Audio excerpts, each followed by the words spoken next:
just making a short video to show you how quickly your sinks can get into a mess if you don't do your evening routine. We have a holiday let, and this is what the sinks look like when nobody's done an evening routine, nobody's wiped out the sinks. This is a week's worth of let, of use, and the sinks, as you can see, are absolutely filthy. When the guests took the cottage a week ago, the sinks were not like this. They were really clean. There is some damage to the base of the sinks from people putting hot pans in, which has occurred over the years, and we are thinking about replacing these sinks. They've only been put in, they were put in 15 years ago, and they were brand new. And this has only happened really since we've been letting the cottage. People just place hot pans in there, and this sort of sink does not cope with hot pans.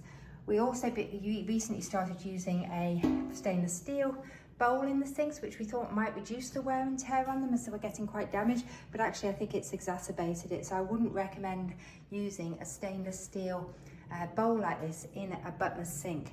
I'm sure they'd be absolutely fine in a stainless steel sink, but I wouldn't recommend it in here. So what I've done, I've just arrived, we've got more guests coming in this afternoon, so the pressure's really on to get these sinks looking good. This is going to be quite a challenge. I've sprayed some flash spray with bleach into them to start it off and see if we can get them looking a bit better, and then I'm going to have to scrub them. I'm just worried I'm not going to get this staining out here. I think in the long run we are going to need to replace these sinks. We're not going to be able to do it over the summer because it's going to need a plumber coming in for the day probably to do this, because they're under this granite work surface. I also need to get a toothbrush under here. As you can see, it's a bit grubby. But in the long run, I think I'm going to replace them with a stainless steel Butlers sink, because in a holiday let, Butlers sinks, ceramic Butlers sinks, just not that practical. I'm just about to do a kitchen on another holiday let, so I think I need to learn the lesson here really, don't I?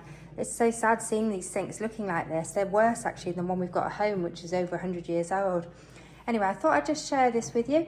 So hopefully tune in later, and I'll hopefully have the after. I'm going to struggle, I think now. We are going to struggle, but I need to get it ready for the next guests. So wish me luck. Thank you for watching.